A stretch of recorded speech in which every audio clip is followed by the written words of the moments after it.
Panglima Ampong dan rombongannya dibuat tak percaya oleh kemampuan Ki Jagaraksa yang dengan mudah mampu menangkap Mandau Darah Pusaka miliknya.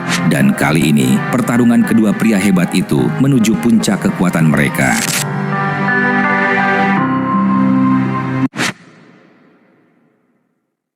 Hari itu, Panglima Ampong dan rombongannya dibuat tak percaya oleh kehebatan Ki Jagaraksa yang menangkap Mandau Darah Terbang milik Panglima Ampong. Panglima Ampong bertanya kepada Ki Jagaraksa, "Siapa kau sebenarnya, Tuan? Kenapa kau bisa tahu sosok Panglima Burung yang legendaris itu?" tanya Panglima Ampong. Ki Jagaraksa menjawab, "Aku lebih mengenalnya dibanding kalian. Tapi sebelum aku memberitahu siapa diriku dan apa hubunganku dengan Panglima Burung, kau harus tunjukkan dulu semua kehebatan dan kemampuan yang kau miliki, Panglima," jawab Ki Jagaraksa. Mendengar itu, Panglima Ampong tersenyum tipis dan wajahnya dipenuhi semangat yang membara. "Baiklah Ki, jika itu bisa membuatmu menjelaskan siapa dirimu, maka aku akan mengeluarkan semua kemampuan yang kumiliki dan kuasai. Sebab suatu kehormatan jika aku bisa membuatmu terhibur dengan kemampuanku," ucap Panglima Ampong. Dan akhirnya, pertarungan kedua pun dimulai.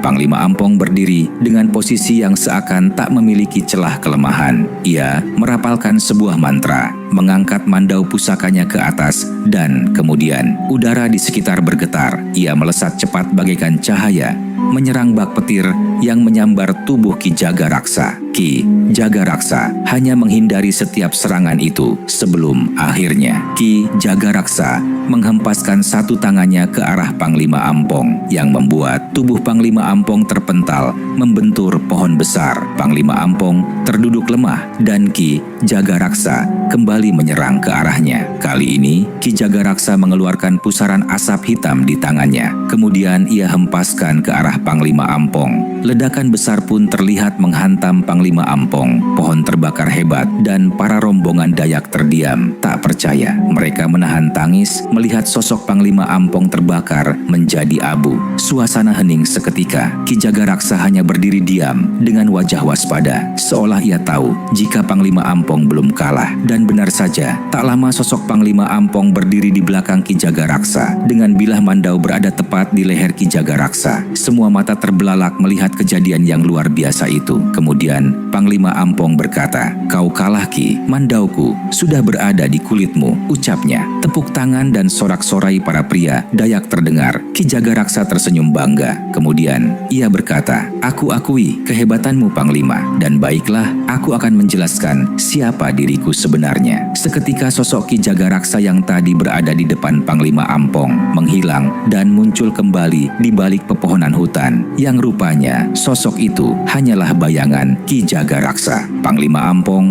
menggelengkan kepala dan lagi-lagi ia dibuat terperangah oleh ilmu sihir Ki Jagaraksa. Ki Jagaraksa berdiri dan tersenyum tipis. Kemudian ia berkata, "Baiklah Panglima, aku akan memberitahu siapa diriku. Ia adalah saudara seperguruanku dalam ilmu pertapaan suci. Kami berdua pernah belajar di bawah satu guru agung, namun menempuh jalan berbeda. Dia menjaga hutan di Kalimantan dan aku menjaga keseimbangan hutan di tanah Banten ini." Ucapan itu membuat Panglima Ampong terdiam, matanya berkaca-kaca. Ia menunduk dalam. Ki Jagaraksa lalu melanjutkan, "Pulanglah anak muda, bawalah bunga itu, tanam satu bunga jaya kusuma di tengah hutan Kalimantan, agar leluhur di sana tahu jika aku masih menjaga janji untuk melindungi alam dari keserakahan manusia." Dan seketika dunia di sekeliling mereka kembali berubah. Langit siang itu berbalik menjadi malam. Bunga-bunga putih di tanah itu bermekaran serentak, memancarkan cahaya lembut yang terasa hangat dan damai.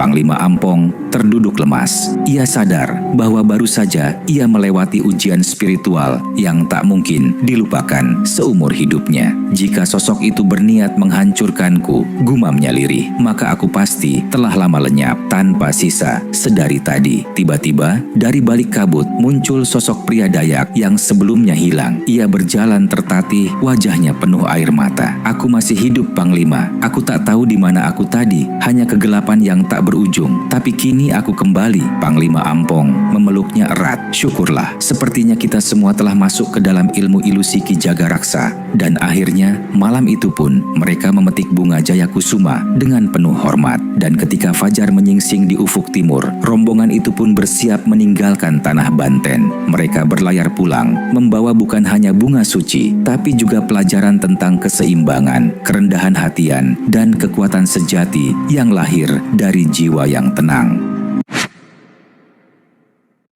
Setelah berhari-hari berlayar melintasi lautan luas, akhirnya Panglima Ampong dan para kesatria Dayak tiba kembali di tanah kelahiran mereka, tanah Kalimantan yang hijau dan suci, tempat segala awal dan akhir bermula. Saat perahu mereka merapat di tepian sungai besar, para warga suku telah berkumpul menyambut dengan penuh haru dan doa syukur. Sorak kegembiraan berpadu dengan tangisan lega. Mereka menyambut para pejuang yang telah menempuh perjalanan jauh menembus batas dunia manusia dan dunia gaib. Panglima Ampong turun dari perahu dengan langkah tenang. Di hadapan Sri Paduka Lubis, kepala suku yang bijaksana, ia menunduk hormat dan menyerahkan tas kulit rajut yang berisi bunga keramat yang mereka bawa dari tanah Banten. Dengan suara berat dan penuh wibawa, ia mulai menceritakan seluruh kisah yang mereka alami di tanah seberang itu, tentang hutan yang berbicara, suku penjaga hutan yang luhur, hingga sosok petapa suci bernama Ki Jagaraksa, penjaga bunga Jayakusuma yang ternyata saudara seperguruan dari Panglima Burung, penjaga hutan Kalimantan. Semua yang hadir